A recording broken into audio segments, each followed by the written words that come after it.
And now we're live. We're live properly now. Hey, Craig, how are you? I'm good. How are you? I am good. What are you drinking? What are you drinking? Your coffee. Second cup of the day. Black coffee. I never drank coffee throughout my entire life until I had a child, basically. I went through 3 years underwater on a submarine with no coffee. Everyone drinks 12 cups a day underwater.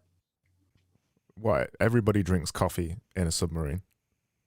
Yeah, if you wanted to make a submarine surface and go back to port, if you were the enemy, you should just sabotage the coffee maker, and they would go right back to port. Why do they all drink coffee? I mean, everybody drinks coffee. Is it that unusual that everybody drinks it on a sub? No, it's not unusual, but we do live in 18-hour days. So you sleep for 4 hours, then you stand 6 hours of watch, then you have 6 hours off time, and then you sort of have another 6 hours of working, but it adds up to an 18-hour day. So it's almost like Da Vinci-esque. You have to adjust your circadian rhythm. Of course, there's no sun underwater. Yeah, I was just going to say, I bet it just feels like there's no light, there's no dark, there's no evening, there's no morning. I bet it's really weird, right? Yeah, but you do adjust for that by every time at dusk, you shift the lights from a normal yellow light to red lights throughout the ship. So you sort of mimic the nighttime. I see. So I'm looking forward to this conversation, by the way. You and I are collaborating officially on a product, which I can't wait to talk about. Yeah, so we've advertised this as Justin Mikolay and Matthew Kobach because Matt is meant to be joining us at some point. But right now, as we are sat here live, Matt isn't here. No, he understands how to build suspense. Yeah, it does. Good. Yeah, like Liberace or something. So he'll be in at some point. And I've got a question to start with, and this is literally the only formal question I'm going to ask you. And this is the one from Robbie Crabtree. He DM'd me this like 5 minutes ago, and he said, "Justin, how do you come up with jokes for speeches?" That's all he asked. That's the hardest. So that's an outstanding question, and I am racked by guilt constantly for not hopping on a call with Robbie. I've promised to talk speech writing with him and to contribute to his performative speaking class, which is really great and taking off. If he asked me that during one of those sessions, I would simply acknowledge how hard it is to write jokes. I every day cannot believe how talented comedians are. I truly believe comedians are among the best writers in the world, and they can't afford to misuse a word. Basically, they need to be precise. Their timing has to be perfect. So I'm a writer. I was a speechwriter for a number of years, professionally at high levels, representing senior government officials and so forth. But by far, the hardest thing is to tell jokes or to write jokes, especially for an international audience. You can really screw up. The very first speech I ever contributed to for David Petraeus, he was giving a speech at the Marine Corps Association Gala, something like 500 people, black tie affair. And he made an offhand joke about the Air Force. And now he's a joint commander, so he's an Army officer speaking to a Marine audience. Now this is domestic U.S., so he didn't have translation issues, which further complicate things. But anyway, he disparaged the Air Force, which was a terrific joke that he delivered beautifully, and then had to apologize with a formal statement the following week, because the entire Air Force was up in arms. And so it really is a difficult challenge to write that sort of material. What we ended up doing was writing jokes about the Hittites, which is some race in the Scandinavian part of the world from 800 years ago, so no one could be offended. Do you just find that you just tend to just avoid them because of the difficulty? No. I think it's a necessity. You have to try. I'm not actually all that funny. My brother is one of the funniest people you've ever met. I didn't get that gene, so it takes. You can write a speech that is delivered and not misunderstood, but you can write 5 jokes and they'll all be axed out of the speech. So if the speech takes 10 drafts, the jokes are going to take 20 drafts, almost always. So you think they're a necessity?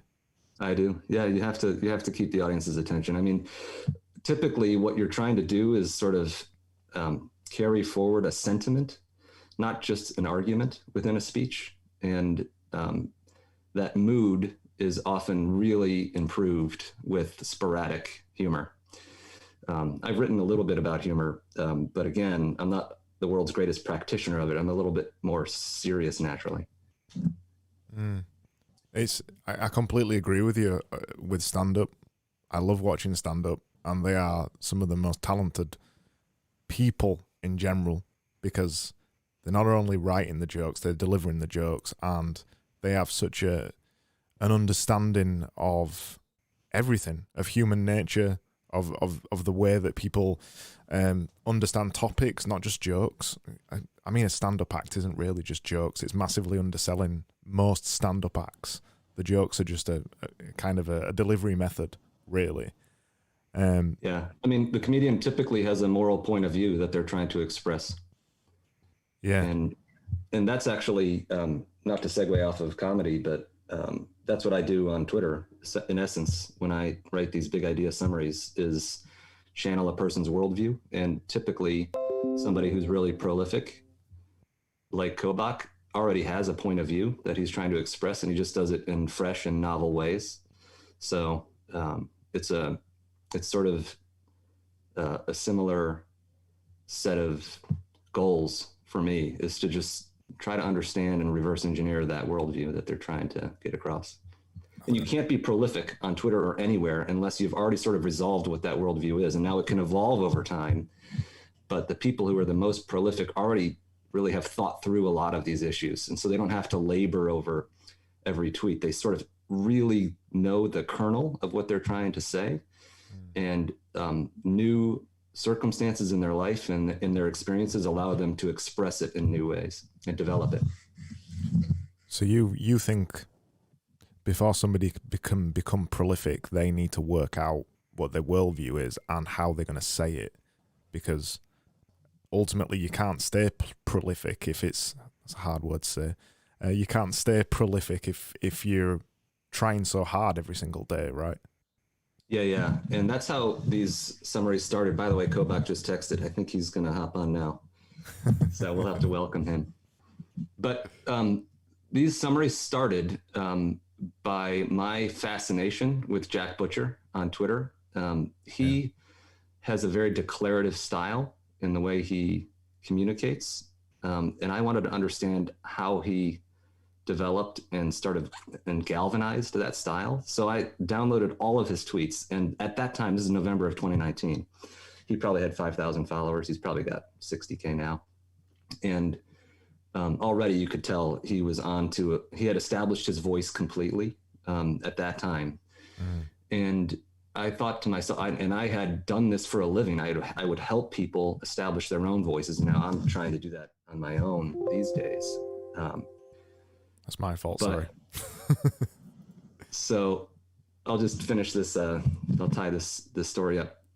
What I did was I wondered to myself, did he develop that naturally? How long did it take him to develop his voice? So I downloaded all of his tweets stretching back to 2013 At that time, he had tweeted less than or fewer than 3,000 times, and now he tweets probably 3,000 times every 6 weeks. But if you look at his really early stuff, he was like sort of, I just went to In-N-Out Burger. I just hung out with my buddy, Max, and so forth. And he had none of that style fully developed yet. And over time, you can just sort of see it sharpening and sharpening.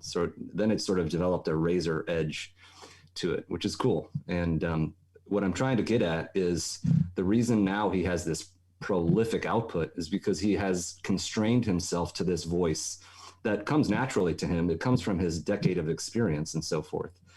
And I needed a decade of writing under my belt before I had the credibility to, at least in my own mind, to express and channel other people. So Matt's here. Does Matt know we're going straight live as soon as he joins? Yeah, I think so. I love it. Right, let's see.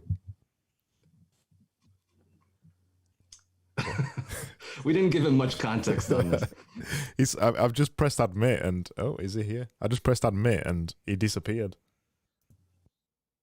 But this is a perfect segue to actually talk about how we all kind of met. Yeah. So after I had summarized Jack Butcher's stuff, I thought it is possible to reverse engineer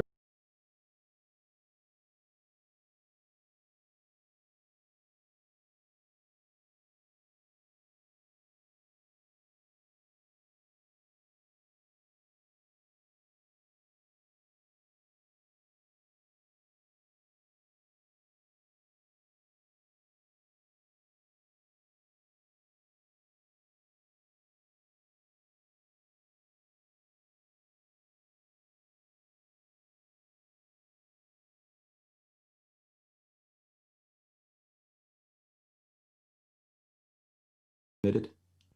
He's there. Yeah, I'm here. There you are. Yeah, surprise. Are you dialing in from an undisclosed location?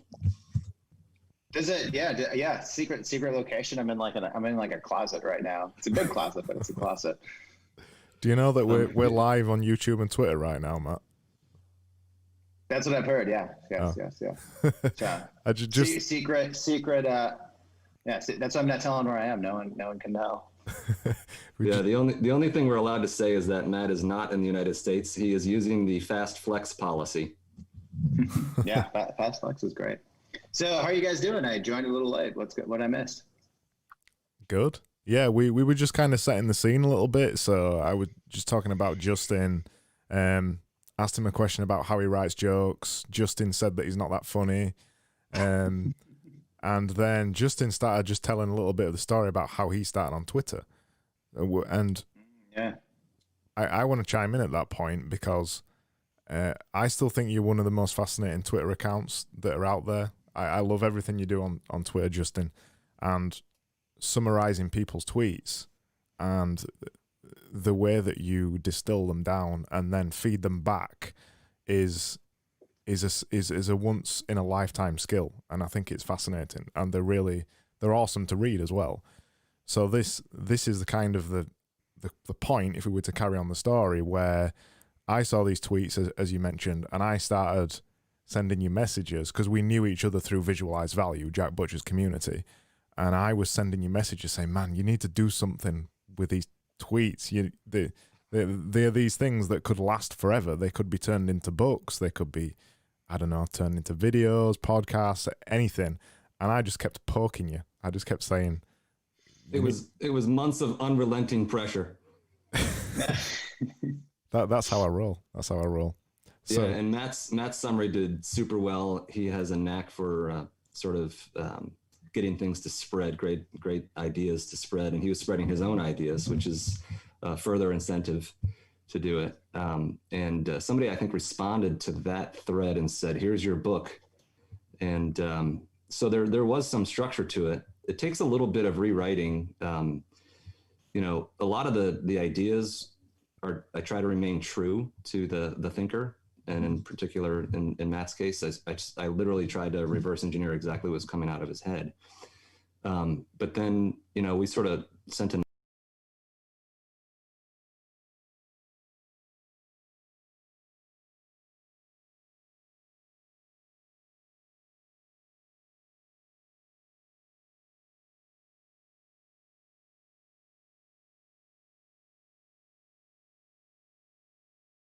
But it was almost like I had this, like I'd written 3,000 tweets on note cards, but I didn't have any of them organized. So what you did was take them and organize them and find that, like, oh yeah, here are the 15 topics that you hit over and over and over again, and look at how they all kind of go together and they flow. And that's not something that I'm particularly good at. And so it is an amazing way to be able to look at things and to kind of see that, like, this is the organization of this. And that's what takes a couple random thoughts or tweets and organizes them in a way that it actually becomes something, more linear or more substantial, or something that, somewhat resembles a book, if you will. Yeah. The very last piece of any of these summaries is to take the 20 or 15 ideas and they sort of resolve together into these buckets. But the very last step is to put some order to it and try to tell a story or build an argument from it. And yours actually came out very naturally, where it was, there was a clear and deliberate order to it, like add value, state your value, follow wisely, and so forth.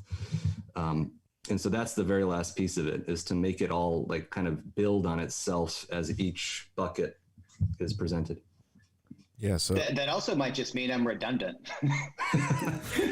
Well, we were talking before you hopped on. Redundancy is probably one of the greatest virtues that you could have on Twitter. I mean, you say it really is very similar things, but in completely fresh and new ways.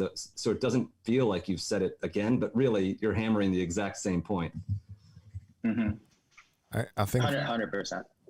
I think that's to kind of carry on the story to make this sense to everybody. So, Justin, you wrote the Matt Kobach Twitter summarization, which did really well, which I really enjoyed, and I was still poking you at this point to do something with some of these, and I saw the Kobach one, and I think at that point I was like, there's something to do with this. This is a really cool format.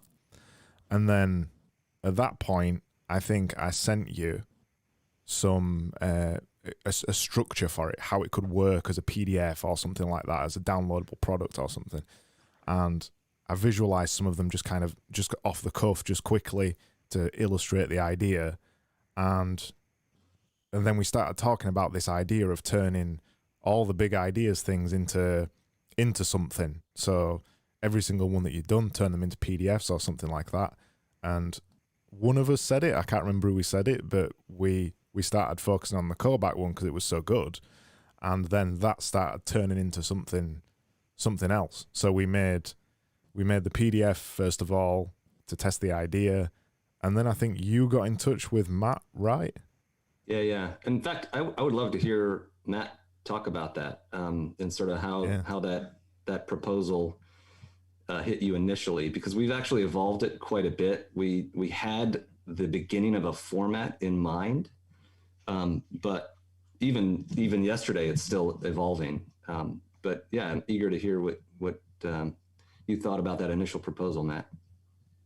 So first off, it feels like a lifetime ago. Like every month in COVID is like a year. My God, Yeah. like I'm remembering where I was, and I remember I was sitting outside having this conversation with you guys. But yeah, I honestly forget how it came up, but somehow you messaged me. I mean, obviously we've been talking because you've done the summary, so I was familiar with you. And at some point you're like, hey, I put something together. Let me know what you think. It's kind of based off this tweet summary I did. And I looked at it and I thought, wow, this is a lot of work that I put into this, and this looks pretty cool, and there is something here. And it was formatted so that it would kind of, I think it was formatted so that it would like work on a mobile device, and I really liked that because to me it was something that you could kind of scroll through while you're sitting on the couch or it's like we have all these downtimes where we grab our phone. And it's too easy to kind of grab the junk food. Not that, anything that I'm putting out is fine dining by any stretch of the imagination, but it's better than junk food. Like that, I'm confident enough in what I do to say it's better than junk food. And so I really like this idea that we could kind of, when you wanted that, 30 seconds of distraction, or even if you wanted if you had 15 minutes, you kind of get lost in it for a little bit, that it was in that format that it would work. which it was very much a visual format. It was very much Twitter. It was like Twitter and the visualized value kind of stuff all had a baby, and it came out the other end. And like I said to you earlier, is my weakness is really organization. Like I'm not a particularly organized guy. I can be. I'm fortunate that I've ended up with a partner who's organized, and I'm the person who's like, crap, let me find my plane ticket before I'm getting on a plane. So for someone, and it's just like, I just don't like it. It just like, it pains me to do these kind of things. And not that anyone likes it, but it just seems like there's some people who are like, it doesn't pain them to do. And so when someone did all the work that really, that I hate, that I just didn't want to do, it all of a sudden became, wait a minute, all I have to do to get this across the finish line is the stuff that I enjoy doing. Like, it was a really easy sell. And I don't, I'm sure that wasn't deliberate. I'm sure you guys didn't know that about me, but it was an easy pitch on my end. And also too, this was at a time, I think COVID had just kind of hit. We're all being locked down. No one's really sure about what they're doing. And so it was this interesting way to like, all right, like, let me get a new hobby during this. Let me figure out a better way to pass my time than whatever it is that I'm doing. And this seemed like an interesting way to do it. So I believe we had a call pretty early on, and you guys kind of walked me through it, told me about the idea, and I loved the concept from the get-go. So I kind of figured it would evolve and look slightly different, but the bones of it were there. And so it was just an easy thing to agree to. And, the hardest part really has just been, sitting down and carving out time to sit and work on it. But once I do, it's easy to get lost in it for, an hour or so. Yeah. And it's still coming together. I'm really pleased with where it is now. I think it's come a long way. For anyone who's listening, I can assure you that Matt has been frighteningly relaxed during this process, which I think is just in keeping with his personality. But there's never been a moment of stress involved in this entire process. I feel like my role has been what I did in the past for others, which is just to draw you out a little bit, have a conversation with you, give you time to just live with it, edit to some extent lightly, and add some structure. I think the editing especially too, like, I don't pretend to think that anything I write is scripture. It can't be better. I think one of the things that you did too in this project was you grabbed some of my old tweets and used them as bullet points, and I've since rewritten them. And so it's even, like, I'm sure I could go back and look at early tweets and think about 10 ways that any one of them could be better. So it's this kind of fun thing where I've been able to go through old tweets, make them better, but then also have that inspire additional ideas. And so there's this kind of rhythm to it where each chapter starts out with a handful of tweets, and they're pretty much all unique. They're all new. Maybe they're kind of a remix of a remix or an extension of an idea, but there's stuff that either I've improved on or is stuff that I've never put out, period. That's been one of the most surprising parts of this. I cobbled together, call it 5 or so tweets in each of these buckets, and they were literally your own words. So I didn't think you were going to touch them, and you've rewritten almost all of them at this point. Yeah, I think I have.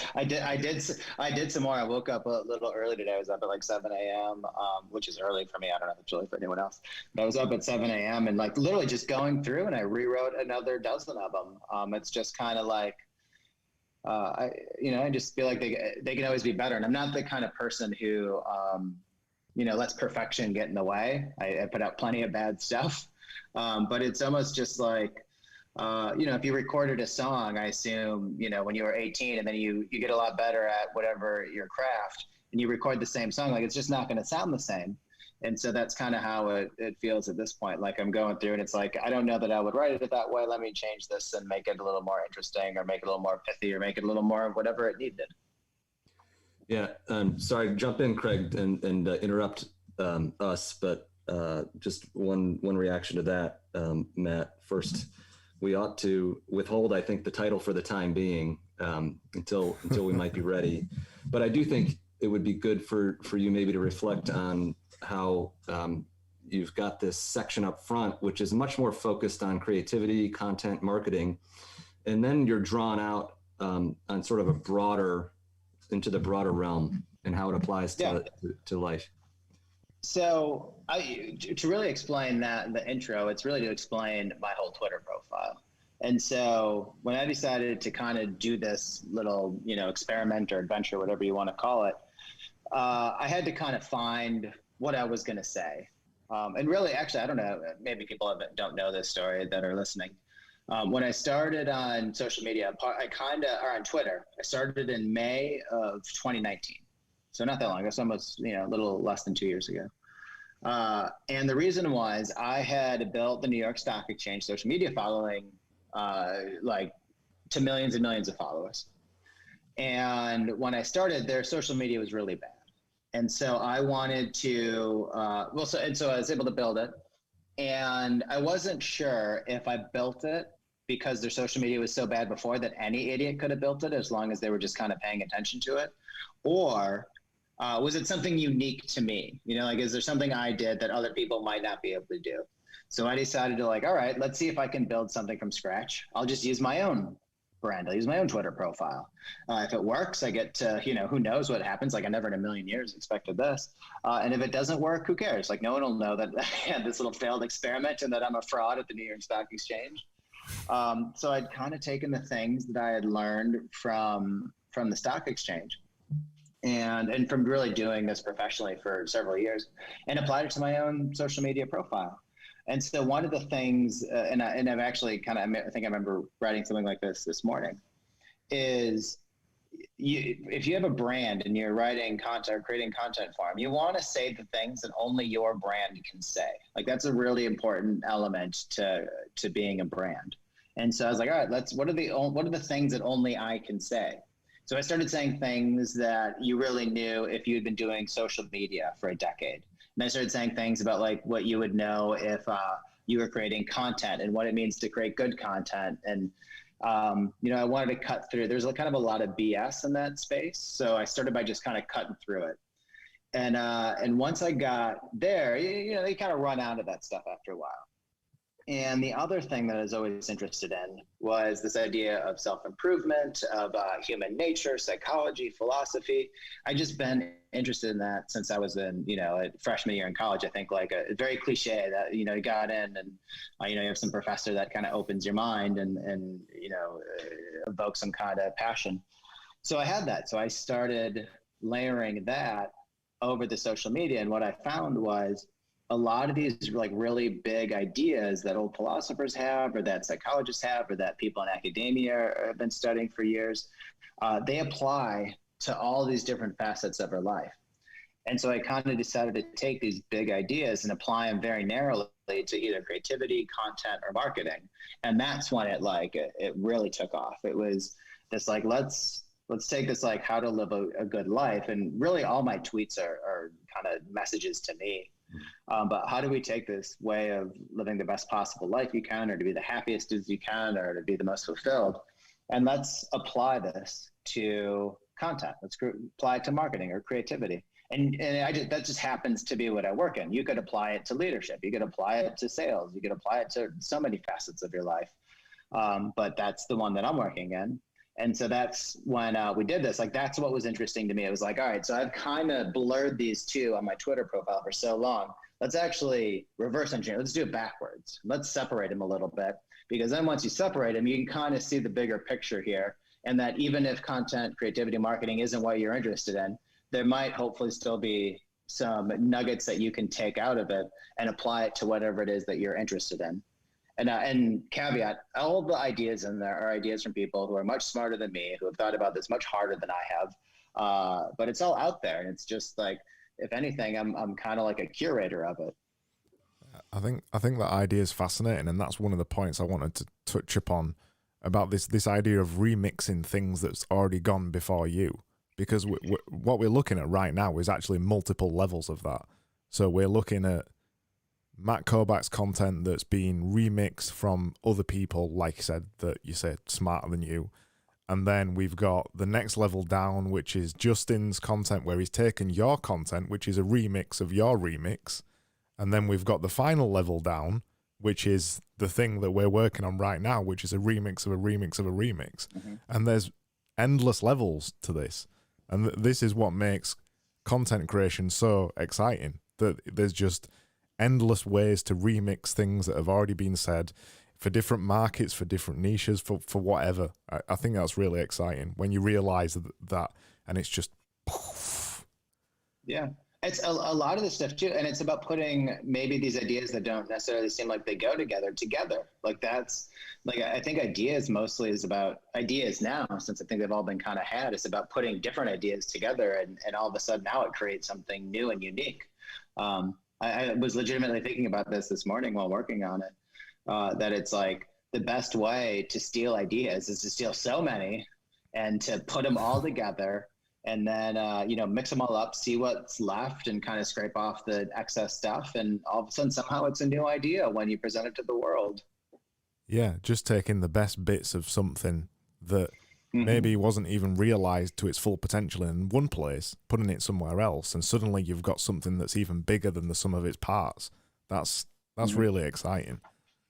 This is going to sound maybe a little like 60s hippy dippy, or I don't know the right word, but what's kind of funny is this feels like very much like an extension of me, and it feels like we're all like this. Like we're all remixes of remixes of remixes. Like that's who we are innately. We get all these different ideas. We have our parents, we have our culture, we have our friends that all kind of, we take the best from all of them, and sometimes we take the not so best from all of them, and what comes out the other end is us. So it's like this kind of metaphor for who we are as people. You got your genetics, you got your culture, you got your day-to-day life. And so I just think like humans are remixes of remixes of remixes. Like we're all just taking the best of what we see and trying to apply it to our own personalities, our own essence. Yeah, I completely agree. And kind of to some extent, I think Twitter is the ultimate manifestation of that.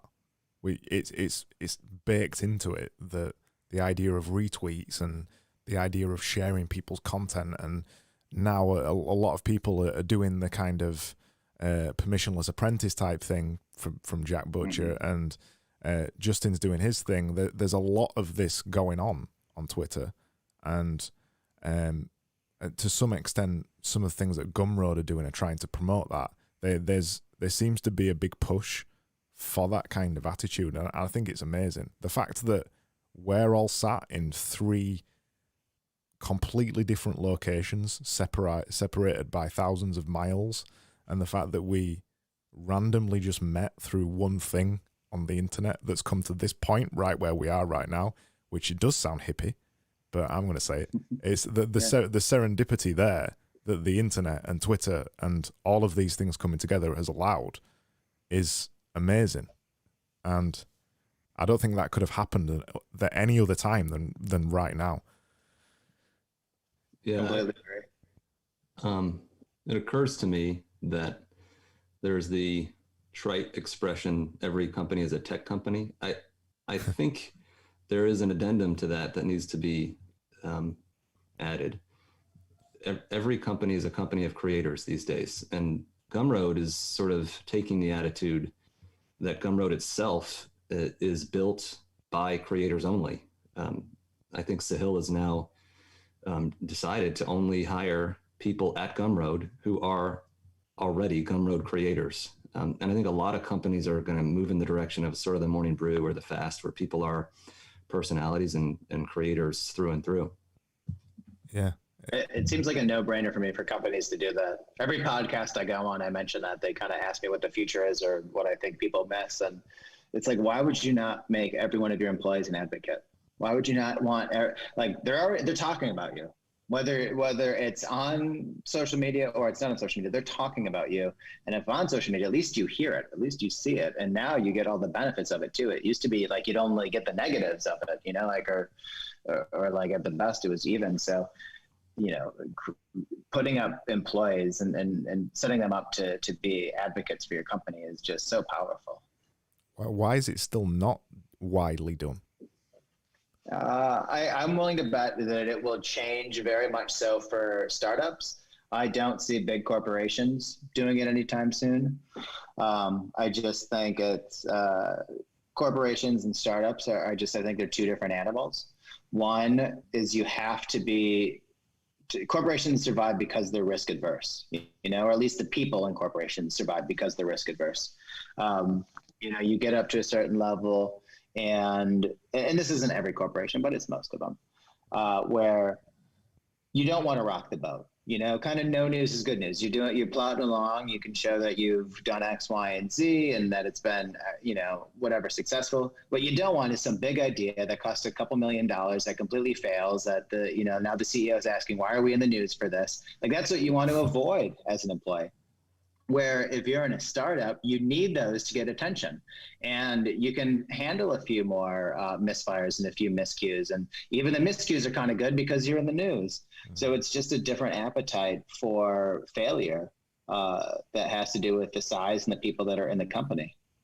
I've often thought it might be something to do with the fact as well that this idea of control and to some extent a bit of fear that if you all of a sudden you're in a big corporation and somebody kind of takes off, in any way, they take off on YouTube or on Twitter or whatever, they build a huge following. Are they then scared that person's going to leave and do? Yeah, which is such an odd thing to worry about. Who cares? Like, good, let them leave. Like, what how about this? I shouldn't say who cares. What a good problem to have. Yeah. You're telling me that this advocate is so popular that they've gotten so much free publicity for your company that they're going to go leave and do their own thing. And now you have an audience that's eager for you to fill that seat with someone else. And hopefully you can build them up to a couple million followers and they leave too. Like, if we were worried about that, we would never have any news anchors or actors or talk show hosts or podcast hosts, because we'd always be worried that they get too big and they'd want to leave. Like, it should just be accepted and celebrated. Honestly, like, that'd be amazing if you hired someone to run your social media and they became super famous off the back of your brand. And then, who cares?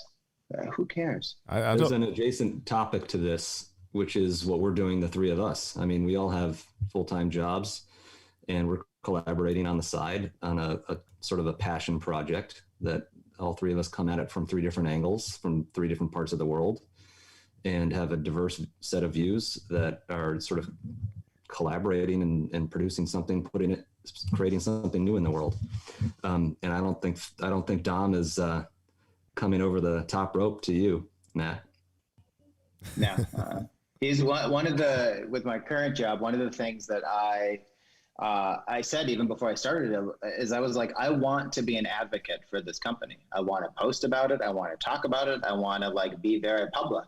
And I think he was secretly hoping that I said that, or hoping that I would do it. I think maybe when I said it, he felt like the fish jumped in the boat, perhaps.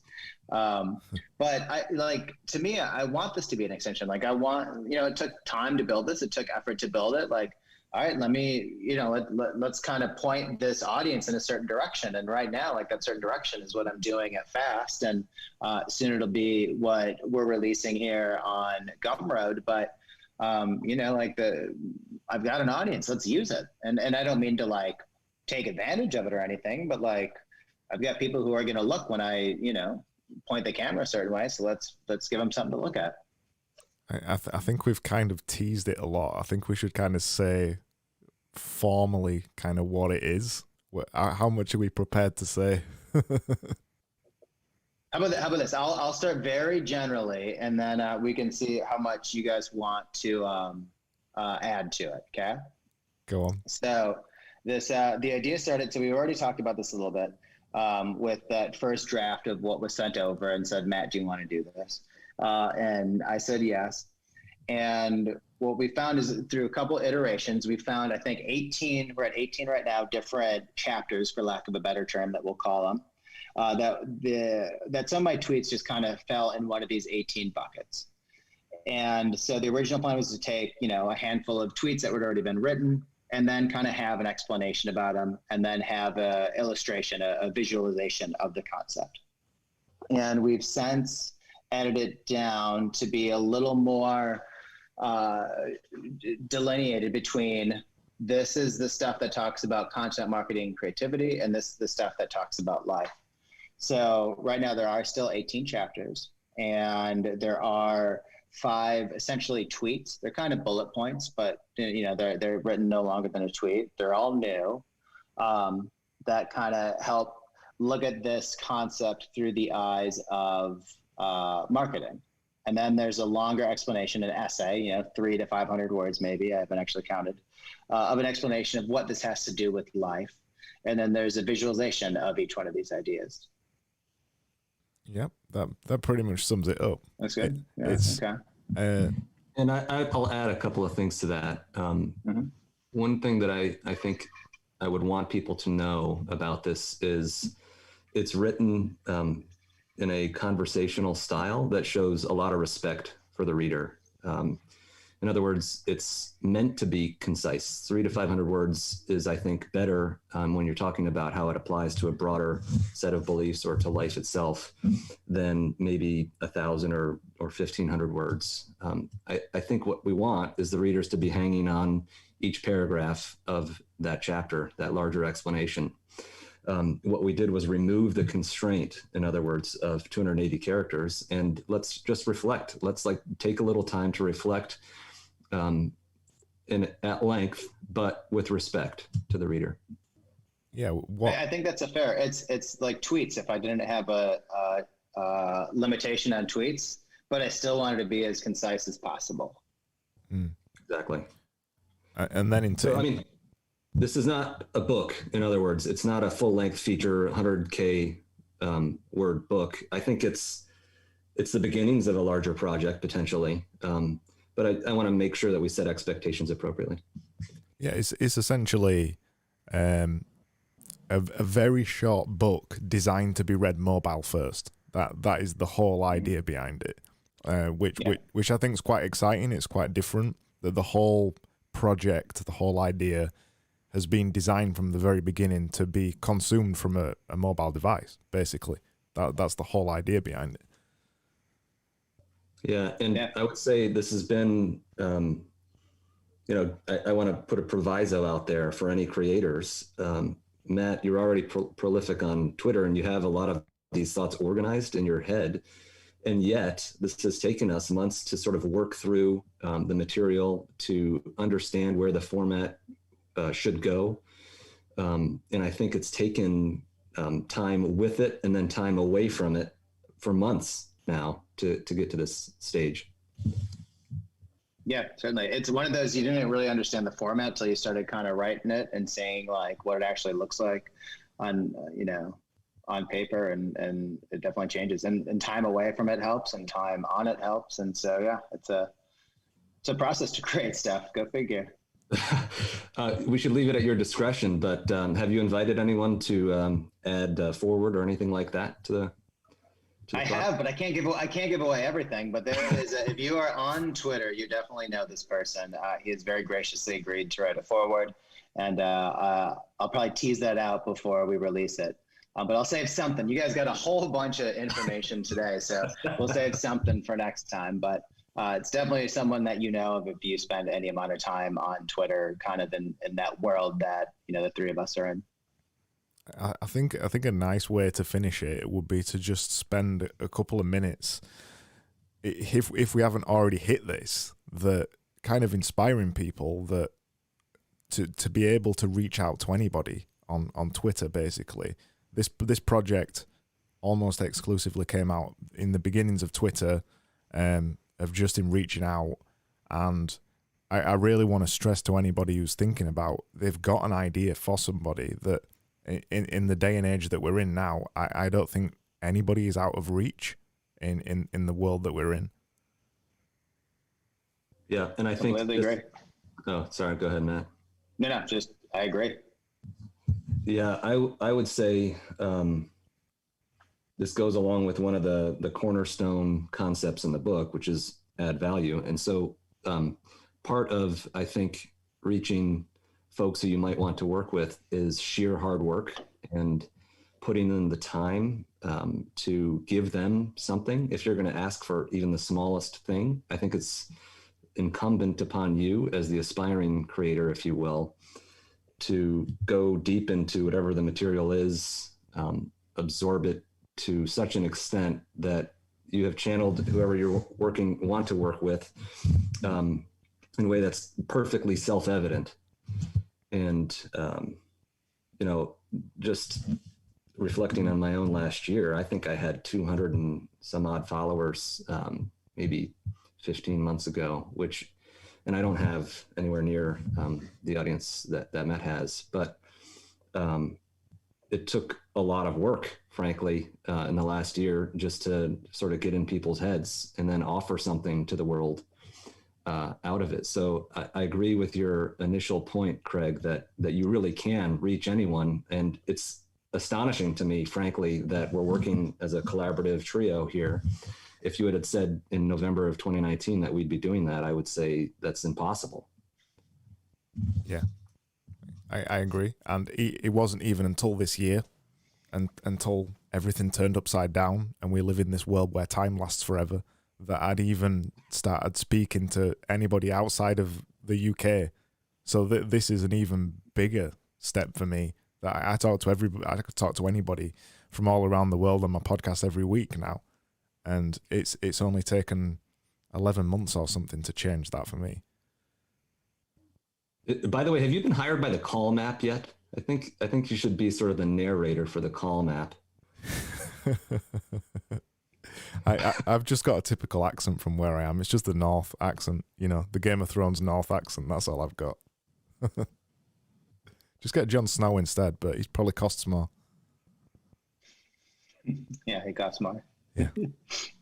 One of the things about this creative journey is you don't really have to overcomplicate the tools that you're using. I think we're using Google Docs, and it's the simplest possible setup, purely plain text, putting the ideas first and making that stand above and beyond sort of any sort of the highfalutin design aspects of it. And in fact, Craig, you're about to attack a lot of the visuals and so forth. But until the ideas are perfectly crystallized, it would make no sense to try to visualize them. Yeah. Yeah, I'm just using Figma for that as well, which is another free tool, which is completely collaborative too. I use Figma for pretty much everything that I make now. That tool as well has transformed the way I work in terms of, especially there's been times when I haven't been together with the rest of the team. We can work collaboratively. Why can't I say collaboratively today? We work collaboratively. It's late there. Yeah, we work together. We work together in Figma because it's just like Google Docs. So it's fascinating in terms of the design side as well, working with something like that. So all of pretty much everything we're going to make with this is all going to be done in free tools that are available to anybody with a bit of skill and nous. Yeah, and not to mention the actual sort of product page will be hosted on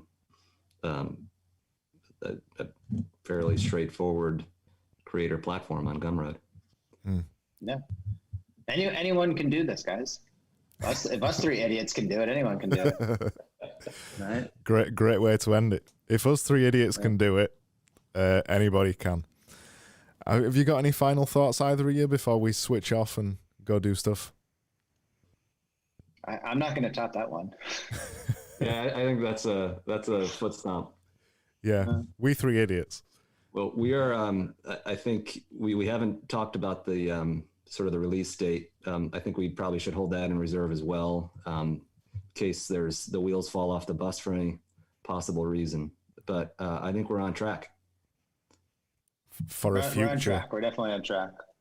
On track for a future release. If I get an illness, it might get derailed a little bit. But as long as everything goes according to plan, we're on track, guys. Is there an illness in society somewhere that we Yeah, there's one big one. I think I had it back in like February, so we'll just assume I'm still immune. So shouldn't worry about getting it. Cool. Well, this has been fantastic. Thanks for hosting, Craig. Yeah, it's been awesome. Thanks both of you for joining. The fact that I can talk to two legends like you from a tiny little town in the UK is just absolutely fascinating. So no doubt we'll speak again soon. And Indeed. Yeah, thanks a lot. I'll speak to you soon. Cool.